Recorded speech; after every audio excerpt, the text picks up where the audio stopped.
क्या साधना के मार्ग पर आपका शरीर ही आपका सबसे बड़ा शत्रु बन गया है? क्या कोई रोग, कोई पीड़ा या उम्र की बढ़ती सीमाएं आपके भीतर की आध्यात्मिक प्यास को रोक रही हैं? आपने सिद्धों और योगियों की कई कथाएं सुनी होंगी, पर आज हम एक ऐसी योगी की जीवन गाथा लेकर आए हैं जो उन सबसे अलग व अद्भुत है। यह वीडियो उन सभी साधकों को नई ऊर्जा और प्रेरणा प्रदान करेगी जो शारीरिक प्रतिकूलता जैसे उम्र व रोग के कारण स्वयं को साधना व ईश्वर प्राप्ति के परम लक्ष्य को प्राप्त करने में स्वयं को असक्षम मान बैठे हैं। इस वीडियो में हम जानेंगे कि कैसे एक साधारण व्यक्ति जो एक असहनीय और पीड़ादायक रोग से ग्रस्त था, जिसने अपने जीवन की हर आशा खो दी थी, कैसे वो न सिर्फ अपने रोग पर विजय पाता है बल्कि चेतना के उस शिखर को छूता है जो देवताओं के लिए भी दुर्लभ है। यह एक सिद्ध योगी की जीवन यात्रा से बढ़कर हर साधक के लिए एक समाधान है, एक ऐसी प्रेरणा गाथा जिसे हर साधक को सुनना ही चाहिए। यह कथा उस क्षण से आरंभ होती है जहां अक्सर सामान्य मनुष्य की कहानियां समाप्त हो जाती हैं, मृत्यु के द्वार से। यह जीवन गाथा है गुजरात की धरती पर जन्मे उस युवक चुनीलाल की, जिन्हें जीवन की कठिनाइयों ने इस हद तक तोड़ दिया था कि वे स्वयं को एक बुझे हुए टूटे दिए की भांति व्यर्थ और अंधकारमय समझने लगे थे। परिवार की घोर दरिद्रता, पूर्वजों का कर्ज और सबसे बढ़कर मिर्गी का असाध्य रोग, जिसने उनके शरीर और सम्मान दोनों को छीन लिया था। यह रोग कहीं भी किसी भी क्षण उन्हें असहाय बनाकर धरती पर गिरा देता और वे पूरी तरह चेतना खो बैठते। जब सारे उपचार और सारी आशाएं समाप्त हो गईं, तब चुनीलाल ने एक अंतिम निर्णय लिया, आत्महत्या का। वे मां नर्मदा के पवित्र तट पर पहुंचे। गरुड़ेश्वर के पास एक ऊंची लगभग 100-150 फुट की चट्टान पर खड़े होकर उन्होंने अपने इस व्यर्थ हो चुके जीवन को मां नर्मदा के प्रवाह में विसर्जित कर देने का निश्चय किया। एक गहरी श्वास लेकर वे उस अथाह जलराशि में कूद पड़े।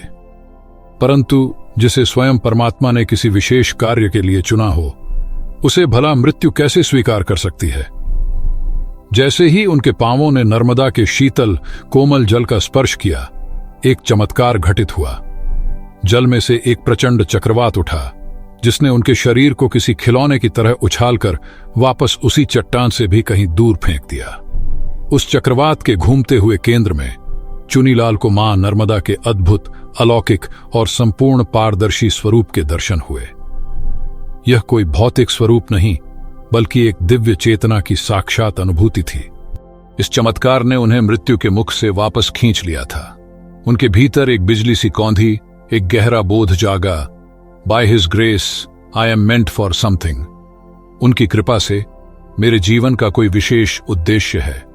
मृत्यु का वर्ण करने गए चुनीलाल को जीवन का सबसे बड़ा ध्येय मिल गया था। इसी घटना से कुछ समय पूर्व एक साधु ने उन्हें मिर्गी के रोग से मुक्ति के लिए हरि ओम मंत्र जपने की सलाह दी थी, जिसे उन्होंने उस समय अनसुना कर दिया था। पर अब इस दिव्य अनुभव के बाद, जब एक दिन मिर्गी के दौरे के पश्चात उन्हें पुनः उन्हीं साधु के दर्शन हुए और उन्होंने फिर वही स्मरण दिलाया, तो चुनीलाल के भीतर श्रद्धा का अंकुर फूट पड़ा। उन्होंने एक व्यवस्थित साधना आरंभ की, प्रतिदिन 1 घंटा जाप और यह संकल्प कि यदि किसी दिन जाप भूल गए तो उस दिन भोजन का त्याग कर देंगे। धीरे धीरे जाप का समय बढ़ता गया और उनकी निष्ठा गहरी होती गई। परिणाम आश्चर्यजनक था। केवल 3-4 महीनों में ही वह असाध्य रोग जड़ से समाप्त हो गया। यह उनके जीवन की केवल एक बीमारी का अंत नहीं बल्कि एक महान आध्यात्मिक यात्रा का शुभारंभ था। यहीं से एक हताश और निराश चुनीलाल के लाखों लोगों के प्रेरणा स्रोत संत मोटा बनने की यात्रा का श्री गणेश हुआ।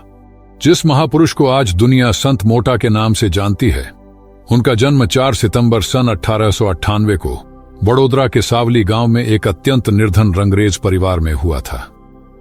उनकी माता का नाम सूरजबा और पिता का नाम आशाराम था।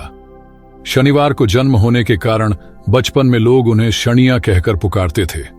बाद में उनका नाम चुनीलाल रखा गया। पिता आशाराम जी स्वभाव से भजनानंदी थे, पर अफीम और हुक्के की लत ने परिवार को घोर गरीबी में धकेल दिया था। मां सूरजबा दूसरे घरों में काम करके और अनाज पीसकर किसी तरह परिवार का पेट भरती थीं। इसी गरीबी और असहायता के बीच बालक चुनीलाल के कोमल मन पर एक ऐसी घटना घटी जिसने उनके जीवन की दिशा ही बदल दी। एक रात पुलिस वालों ने उनके घर आए एक मेहमान की सूचना न देने के मामूली कारण पर उनके पिता आशाराम जी को बुरी तरह पीटा और अपमानित करते हुए पुलिस चौकी ले गए। यह दिल दहला देने वाला दृश्य बालक चुनीलाल सहन नहीं कर पाए, पर वे केवल रोते हुए नहीं बैठे रहे। वे दौड़कर गांव के एक प्रतिष्ठित व्यक्ति मनुभाई राव साहब के पास गए और रोते रोते पूरी बात बताई। मनुभाई के हस्तक्षेप से पिता तो छूट गए, लेकिन इस अपमान के आघात ने चुनीलाल के भीतर एक ज्वाला प्रज्वलित कर दी।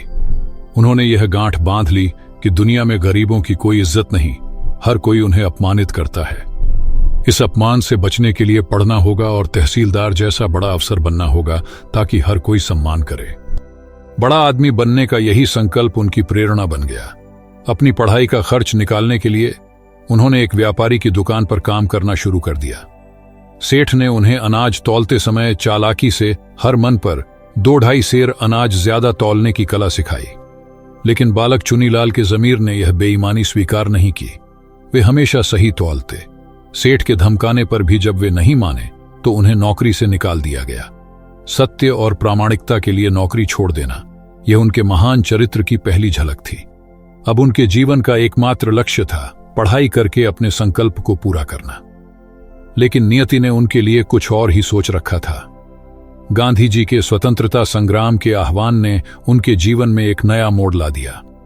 देश की पुकार सुनकर उन्होंने अपनी पढ़ाई बीच में ही छोड़ दी और नडियाद में श्री इंदुलाल याज्ञिक के साथ हरिजन सेवा के कार्य में पूरी तरह समर्पित हो गए।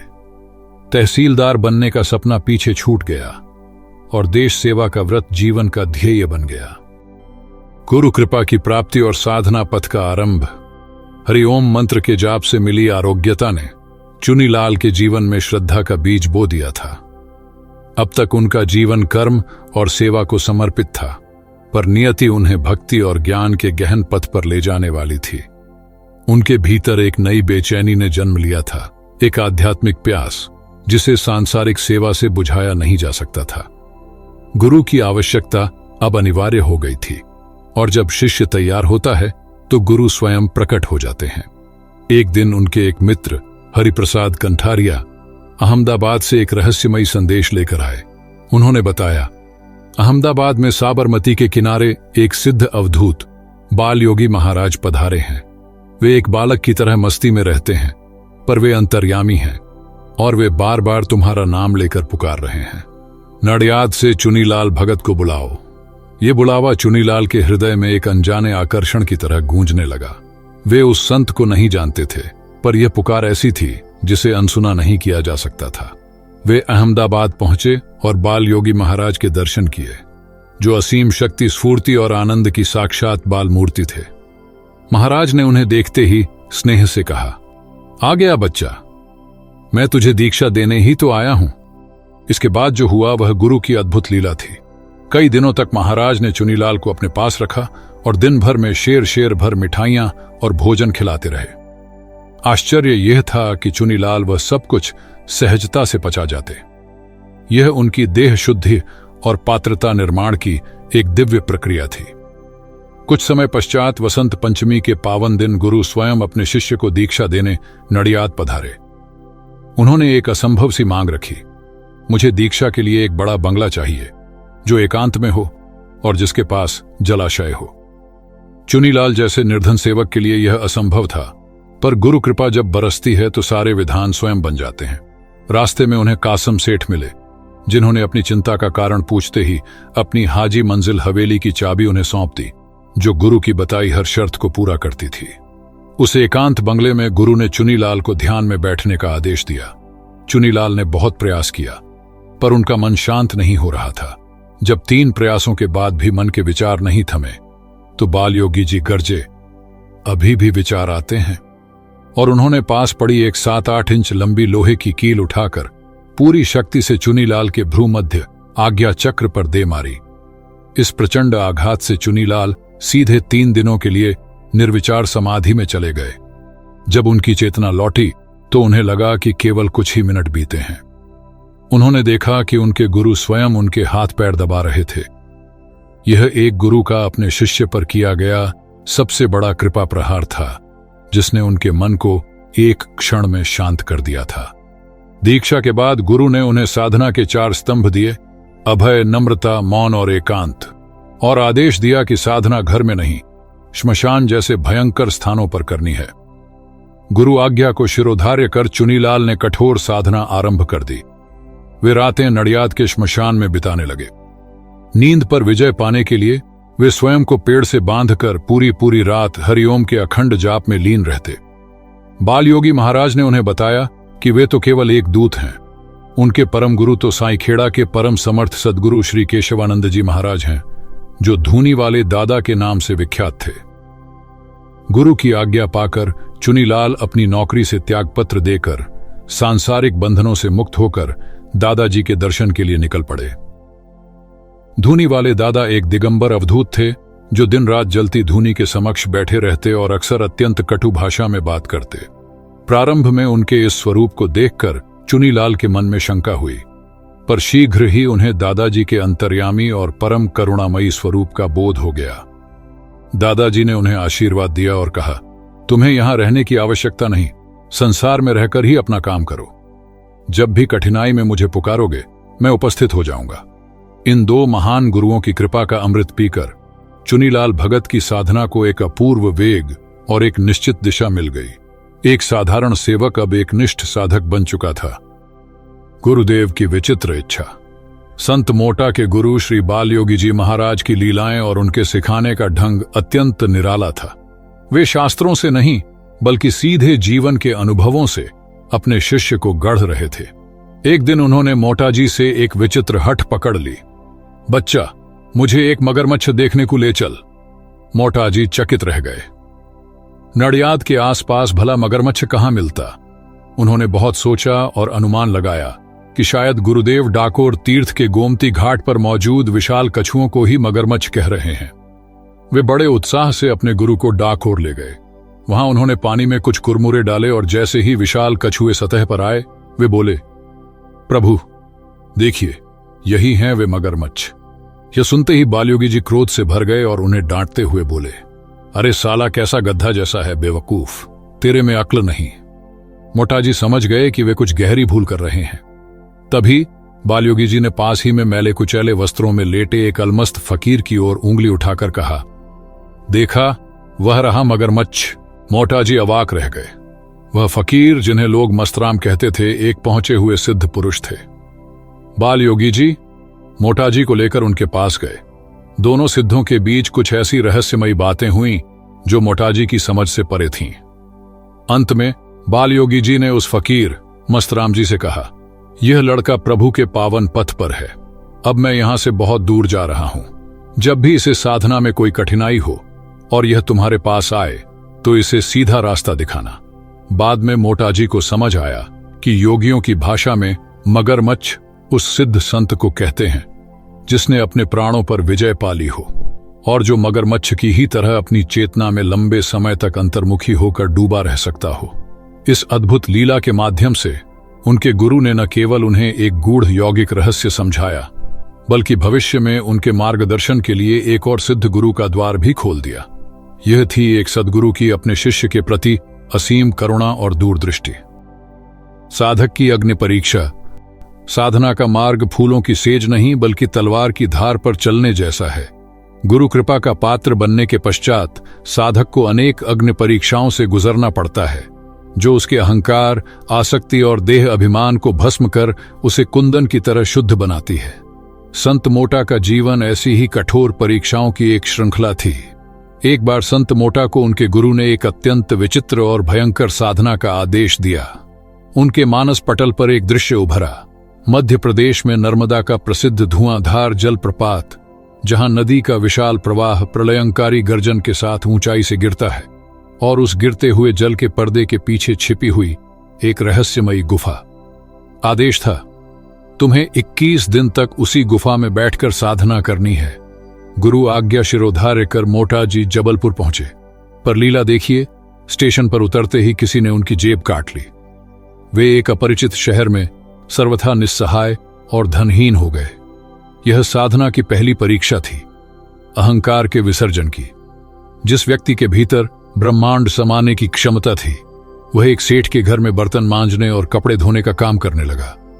उनकी निस्वार्थ सेवा, विनम्रता और प्रामाणिकता से सेठ इतने प्रभावित हुए कि कुछ ही दिनों में उन्होंने स्वयं मोटाजी को साधना के लिए आवश्यक धन देकर विदा किया। अब दूसरी ओर कहीं अधिक कठिन परीक्षा थी, साहस की। धुआंधार का गर्जन इतना तीव्र था कि किनारे पर खड़ा होना भी दिल दहला देता था। उस प्रपात के पीछे फिसलन भरी चट्टानों पर जान हथेली पर रखकर उस गुफा तक पहुंचना था।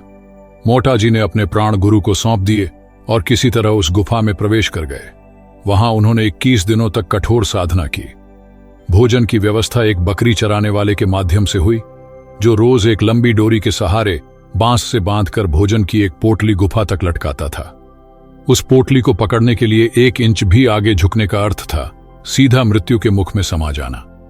कई बार वह पोटली प्रपात के तेज प्रवाह में बह जाती और उस दिन मोटाजी को निराहार ही रहना पड़ता। वे इसे भी गुरु का ही प्रसाद समझकर अपनी साधना में और गहरे डूब जाते।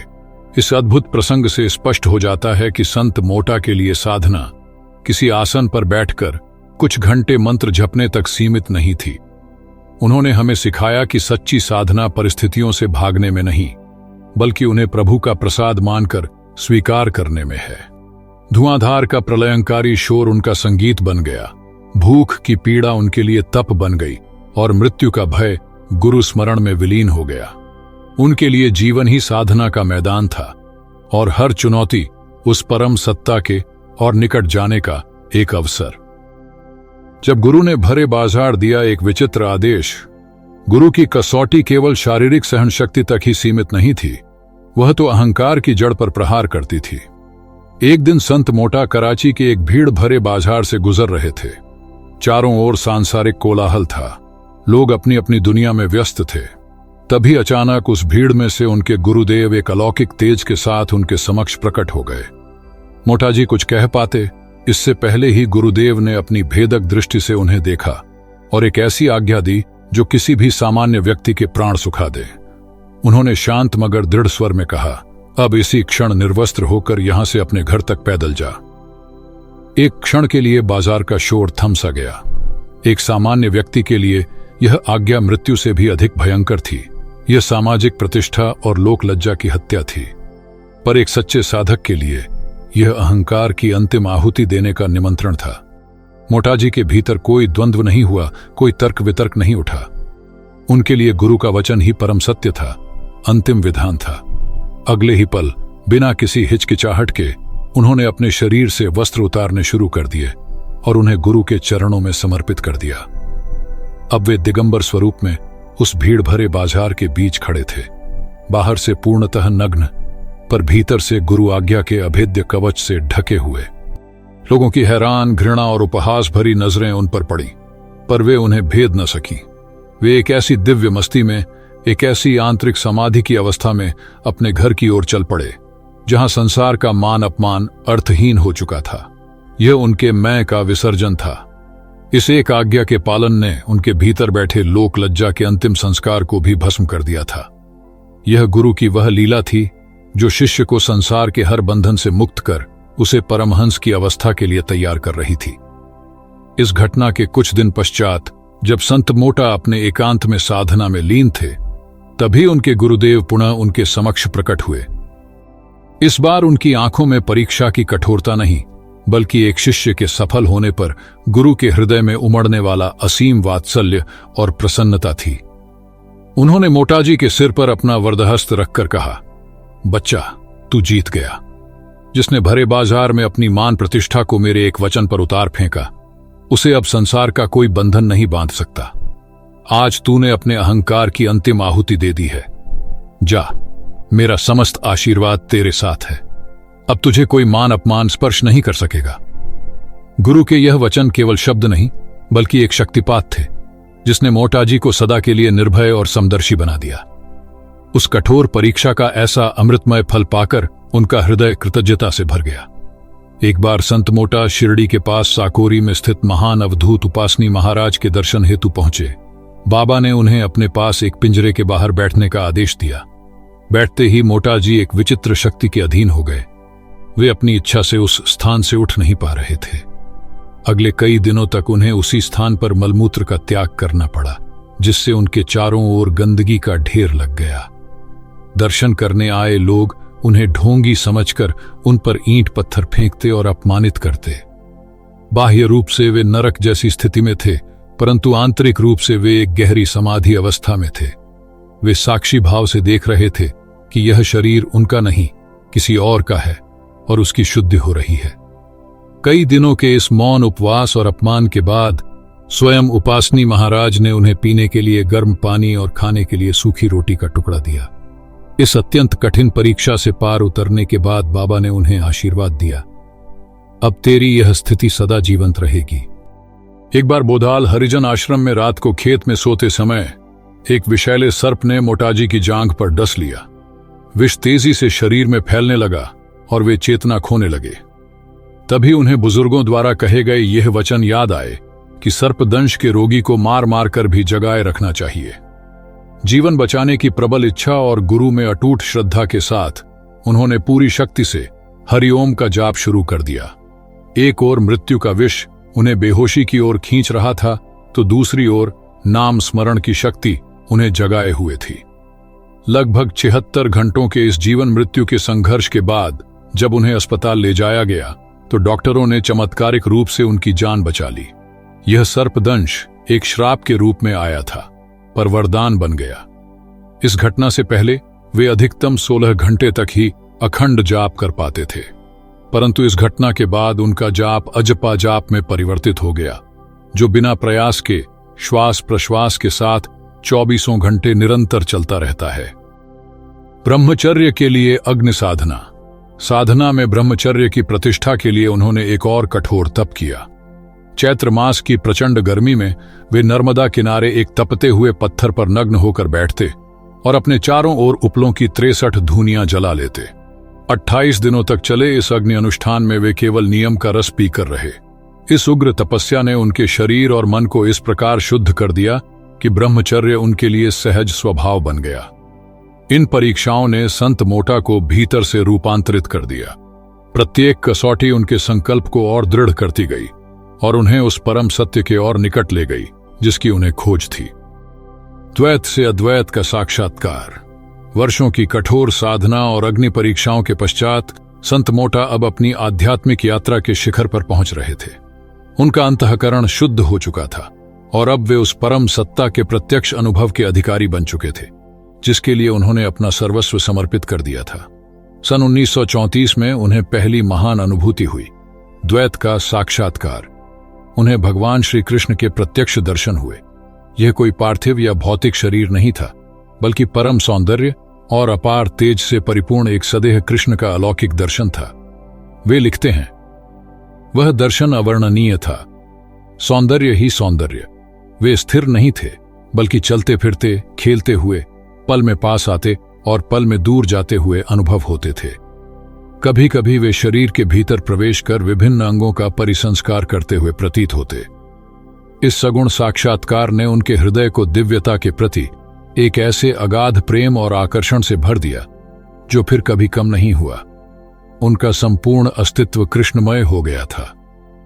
सगुण दर्शन के बाद भी उनकी यात्रा समाप्त नहीं हुई थी। अब उन्हें उस निर्गुण निराकार सत्ता का अनुभव करना था जो इस सृष्टि का मूल आधार है। इसकी भूमिका कराची में बनी, जहां एक रहस्यमयी औलिया ने उन्हें एक अत्यंत गुप्त और शक्तिशाली साधना विधि प्रदान की। उस साधना को करने के लिए वे काशी पहुंचे। 29 मार्च 1939 रामनवमी की वह पावन रात्रि उनके जीवन प्राकट्य का क्षण बनने वाली थी। जैसे ही वे उस गुप्त साधना को करने बैठे, उनका संपूर्ण चेतन एक बिंदु पर एकाग्र हो गया। उन्हें स्पष्ट अनुभव होने लगा कि शरीर, मन और अन्य सभी करण उनसे भिन्न हैं। कुछ ही क्षणों में उनके सिर के मध्य भाग से मानो अग्नि के झरने बहने लगे। असहनीय जलन से उनका पूरा शरीर तपने लगा।